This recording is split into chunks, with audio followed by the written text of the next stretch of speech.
Wir wandern zum Mount Everest Base Camp. Letzte Episode sind wir von Monchu bis auf 3800 Metern nach Tengboche gewandert und haben die ersten Aussichten auf den Everest bestaunt.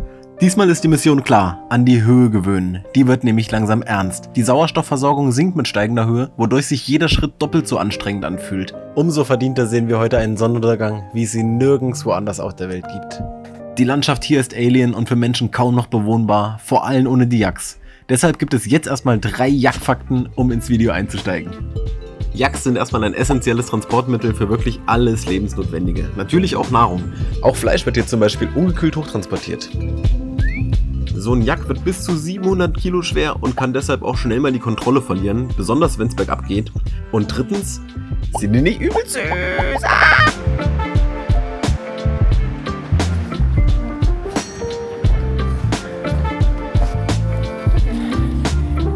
Der Klassiker, 10 Minuten gelaufen, Zeit ein paar Schichten zu verlieren und definitiv Zeit für Sonnencreme. Es ballert. Und bei Carrie scheint auch schon die Höhe zu ballern, die hat nämlich seit gestern leichte Kopfschmerzen. Während des Wanderns merkt man davon oft wenig, sobald man sich ausruhen kann, kracht es dann dafür aber doppelt rein. Vielleicht kommt daher das buddhistische Sprichwort, gut zu reisen ist besser als anzukommen. There's such a lot of stupas here. Because this place I like so many Buddhism people that lives here. In Annapurna Base Camp there is only few percent. It's more Hindu culture? Yeah, but here 90% people from Buddhism. Because it developed traditionally? Exactly. Okay. So interesting. Way down. Down. Down sounds good, right, Heather? Yes, I look down. Oh yes, look at that.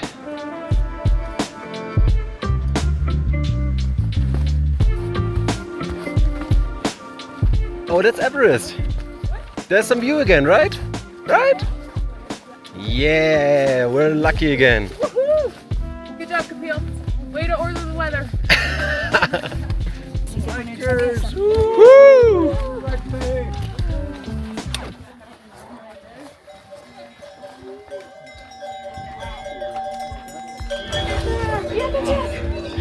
Yak attack, that's good.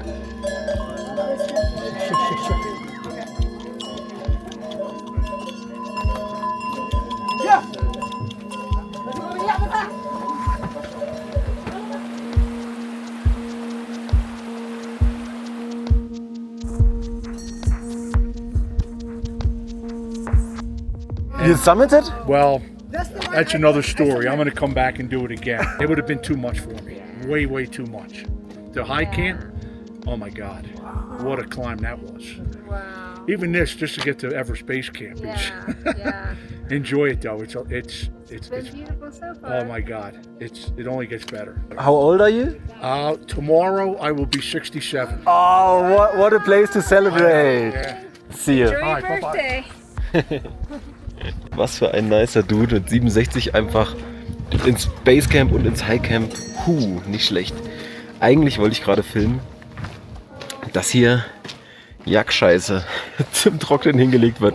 Die Nepalesen sind nämlich ökologisch nachhaltig unterwegs wie sonst keiner. Guckt euch das an, das ist alles Kacke. Und die trocknen das und verbrennen das dann. Mega geil. One thing that has surprised me so far is that there's a lot of yak poop. There's a lot. Everywhere. I figured there'd be some, but not so much.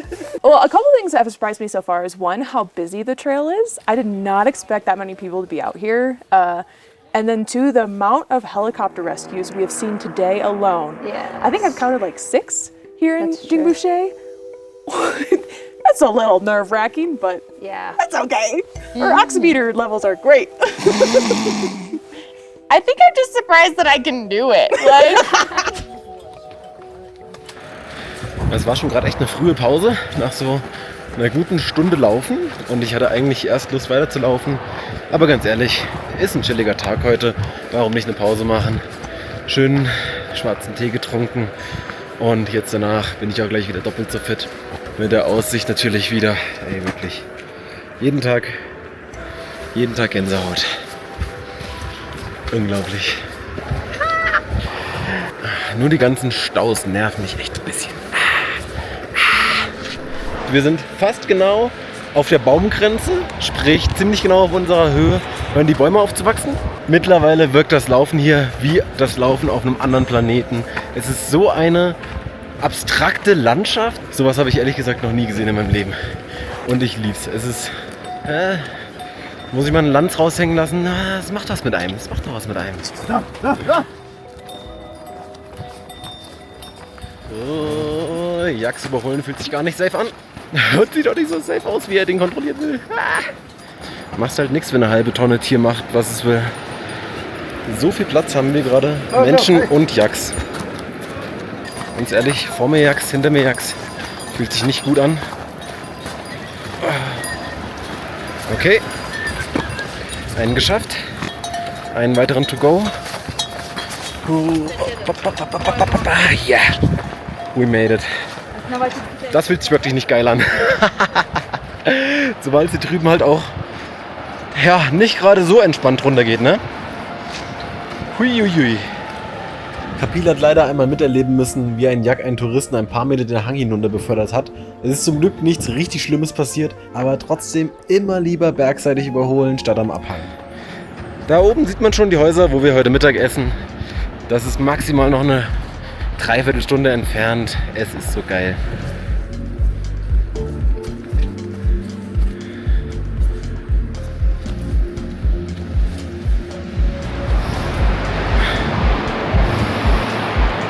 Luft holen. Vor allem bei Steigung extrem wichtig.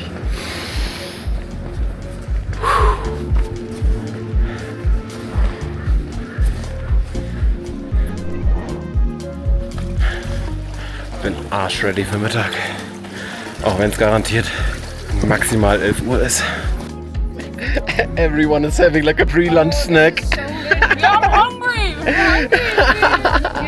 Für eine Mahlzeit bezahlt man hier oben übrigens ca. 6 €, was für Nepali-Verhältnisse definitiv schon richtig teuer ist. In unserer geführten Tour sind allerdings auch schon 3 Mahlzeiten täglich inklusive und das ist eigentlich auch relativ üblich bei solchen Trekking-Touren. Einfach Elektrolyte dabei. Das ist professionell.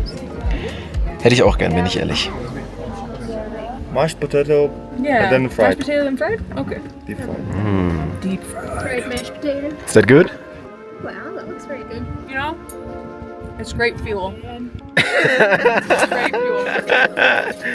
We should pretend it's steak. Thank you. I'm gonna give that to you.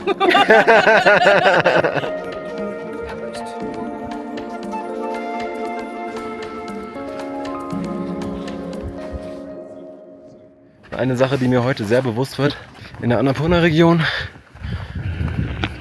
weil man wirklich nur im Basecamp so richtig umringt von Bergen. Hier ist man gefühlt die ganze Zeit so krass umrundet von den Bergen.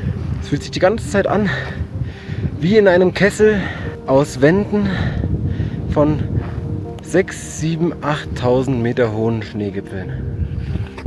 Es ist wirklich einmalig. Diesmal schnelles Überholmanöver, nichts anbrennen lassen. Was vorbeilassen, Bre. Appreciate it.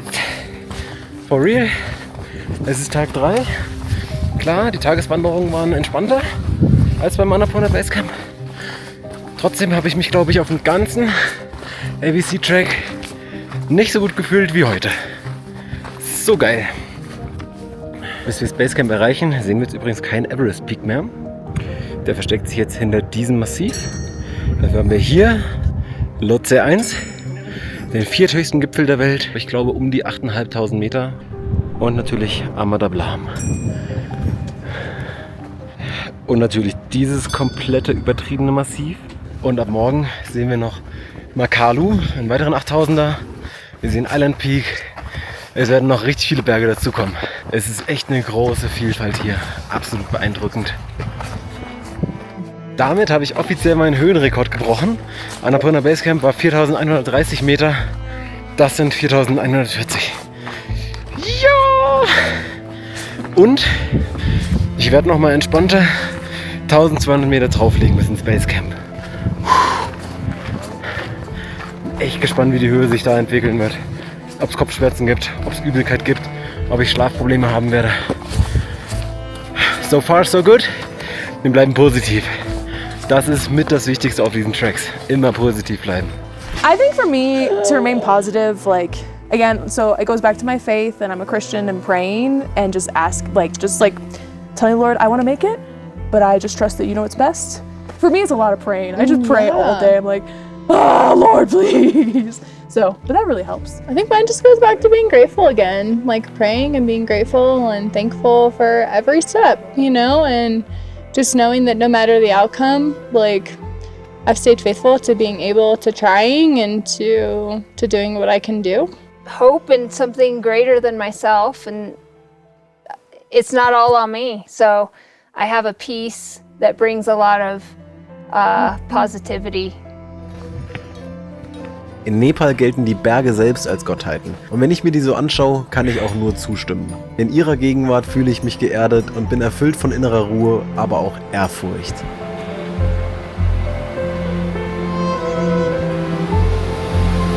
Frisches, sauberes, klares Trinkwasser.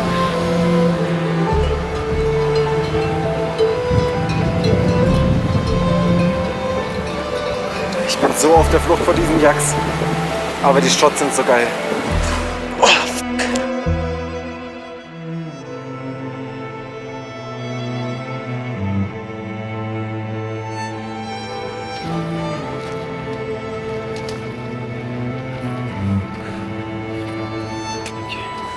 Oh, so schön auch alles ist. Ich brauche jetzt unbedingt eine Pause und muss was trinken.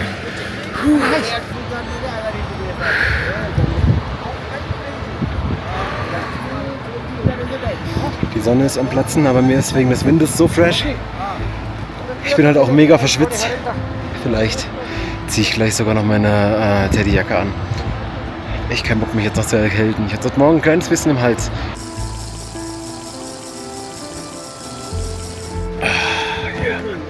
Ja, Mann. Ich will auf jeden Fall hier wieder loskommen, bevor die Yaks am Start sind. Gar keinen Bock, wieder stuck hinter einem Jak zu sein. Die Steigung Richtung Endspurt sind jetzt schon ganz schön anstrengend. Not gonna lie. Wunderschön, aber boah, anstrengend gerade. Jetzt kickt's wieder. Das gehört dazu. Guckt euch diesen anderen Planeten an hier. Solche Stellen sind übrigens alles Hangabstürze. Gestartet sind wir heute weit hinter diesem Schnipfel. Für einen chilligen Tag doch schon relativ weit.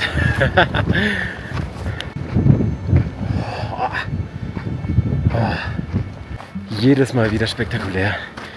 Jedes Mal wieder überwältigend. Gibt dann jedes Mal wieder Kraft. Hört ihr das? Absolute Stille. Absolute Stille. Das letzte Mal, dass wir ein Auto gesehen haben, ist 4 Tage her. Geil. Ich schätze mal, dass das unser Ziel für heute ist. Boah. Der Endspurt hat schon wirklich ordentlich reingekracht. Mir tut nichts weh. Ich bin einfach erschöpft. Einfach erschöpft. Aber bald geschafft. Bald ausruhen und ein bisschen Aussicht genießen. Weil höchstwahrscheinlich gibt es eine massive Aussicht von da. Ach, schön.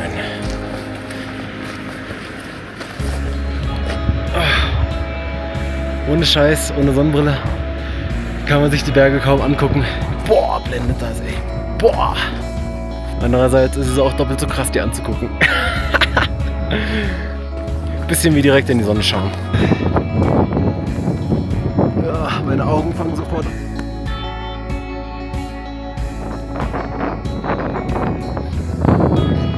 Übertrocken. Boah. Leute, bringt ein Labello mit. Sieht so derb aus. Junge, sieht das derb aus. Diese Stille macht die Stimmung hier einfach noch 1000-mal krasser. Da, da, da, da. Auf den Bildschirm gespuckt. Like wer kennt.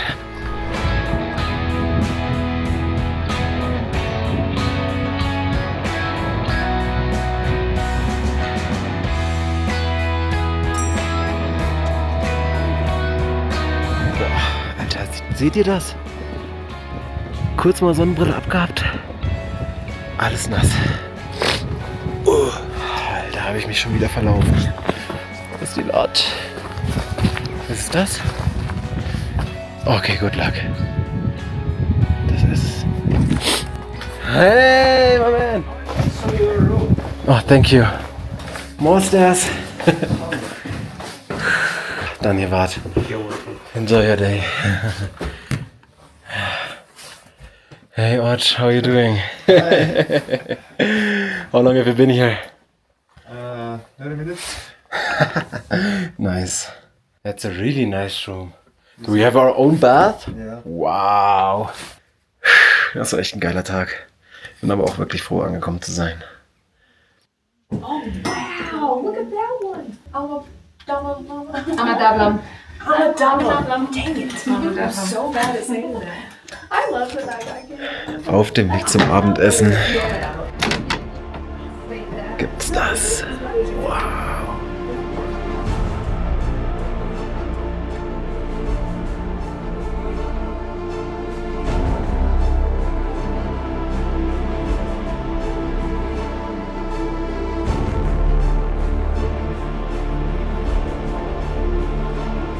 Golden Hour auf Lotse 1. Boah.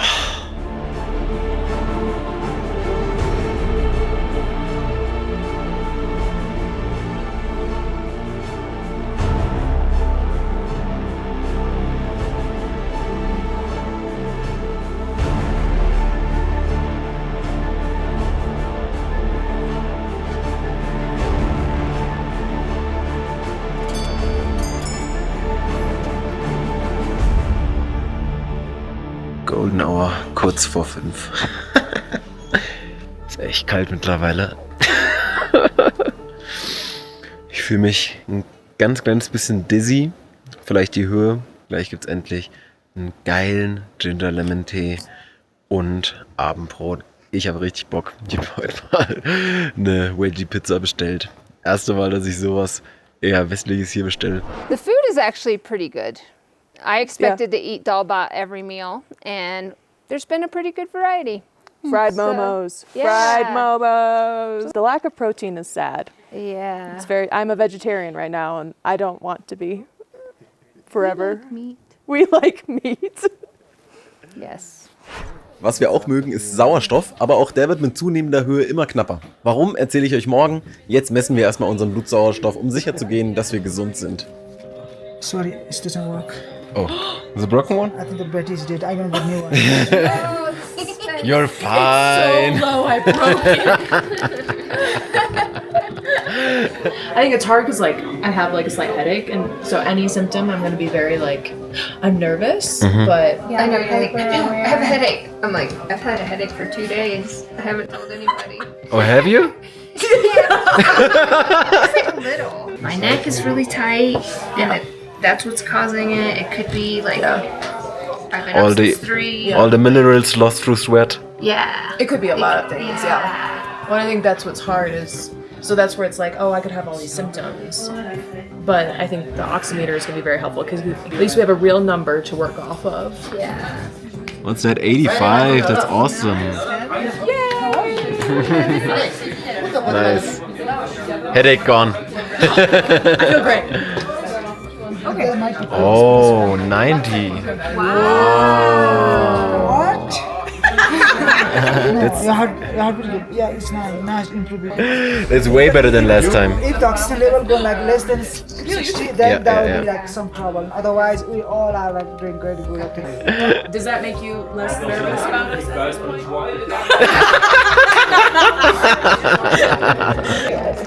Oh, that feels so good actually. Oh, that actually does really good. Just take a bath. Yeah, it's everything. Sauna, bath. I did. Erste Pizza seit wahrscheinlich 1,5-2 Monaten.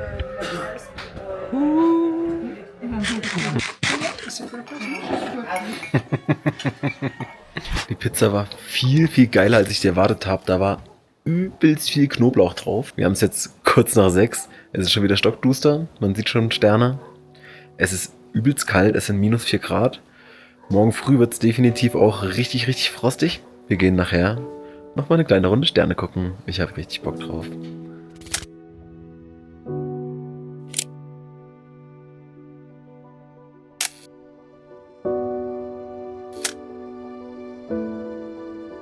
Moini. 10 Minuten ist Sonnenaufgang. Ich habe richtig Bock.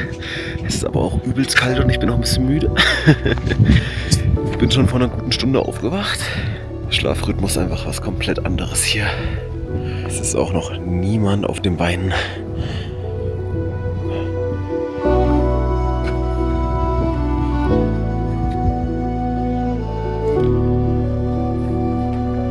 Wenn es euch bis hierhin gefallen hat, dann unterstützt mich doch mit einem Like und einem Abo. In diesem Projekt stecken weit über 100 Stunden Arbeit drin und das bedeutet mir wirklich sehr viel. Danke. Schon gut steil wieder die ersten Meter. Kann man nicht unterschätzen. Man läuft 2 Minuten, macht erstmal ein kurzes Päuschen. Dafür ist es Akklimatisierung. Aber schöne Sonne, das macht Spaß. Und da sind wir doch wieder im Thema. Mit steigender Höhe bleibt der Sauerstoffanteil in der Luft zwar konstant bei ca. 21%, aber der Luftdruck nimmt stetig ab. Das bedeutet, dass pro Atemzug weniger Sauerstoffmoleküle in die Lungen gelangen. Der Körper gleicht das bis zu einem gewissen Punkt selber aus, indem er die Atem- und Herzfrequenz steigert und mehr rote Blutkörperchen bildet, um den Sauerstoff besser zu transportieren. Genau deshalb haben wir 2 Akklimatisierungstage eingeplant, wie heute hier in Dingboche. Viele Trekking-Organisationen empfehlen hier sogar 2 Akklimatisierungstage und vielleicht hätte mir das sogar auch gut getan. Der Weg ist schon derb. Es sind halt richtig viele Höhenmeter auf relativ kurzer Strecke. Das merkt man. Das merke ich auf jeden Fall. Eine spannende Sache, die ich hier beobachte, und ich weiß nicht, ob es an der Höhe liegt, der Anstrengung oder dieser Natur, aber ich fühle mich öfters mal, als würde ich so ein bisschen neben mir stehen, dafür aber viel mehr im Moment und in der Natur sein. Ist ein stranges Gefühl. Hat auch jetzt ein paar Tage gedauert, dass ich das in Worte fassen kann. Ist aber irgendwie auch voll geil.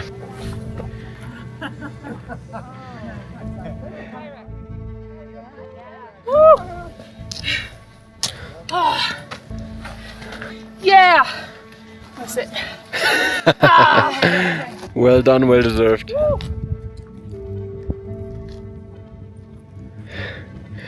Täglicher Outfitwechsel erledigt. Das ist gerade schon ordentlich anstrengend. Ich kann echt nur kleine Abschnitte laufen. Muss dann gleich wieder eine Pause machen und bin einfach übelst schnell außer Puste.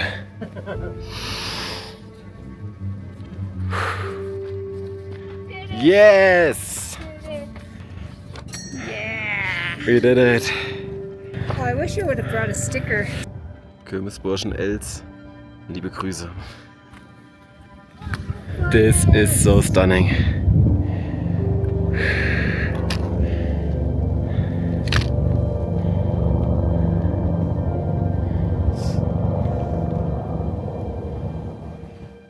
Ich glaube, es ist noch nicht mal 10 Uhr. Machen wir den ganzen Tag? Ein paar Interviews filmen? Reporting live from Dingboche. I'm Heather Hartman. But yeah, anyway, so I think a huge thing for me is the change. Fail! That was a major fail. Say your name. Say your name. Oh, Carrie Sims. We got Do you there. need me to redo that? Yeah, I think so far with the altitude, I've had just like slight headaches, which have gone away with our acclimation days. Sometimes I'll get like just feeling I'm hungry, but I don't quite want to eat. And I'm not sure if that's altitude or if it's the amount of potatoes I've had. Because I've had a lot of potatoes. I would wake up and I was like trying to catch my breath, which could be a little nerve-wracking. Unfortunately, these 3 girls did not make The it. Americans didn't make it. Oh my gosh, it'd be so bad. Please don't put We that in there. wouldn't make it. We would just have to take a helicopter. But it would be like a big bummer to be like, I'm going to Everest Base Camp, and then to go back home and be like, I didn't make it. Herzschlag über 1000, Temperatur und Null.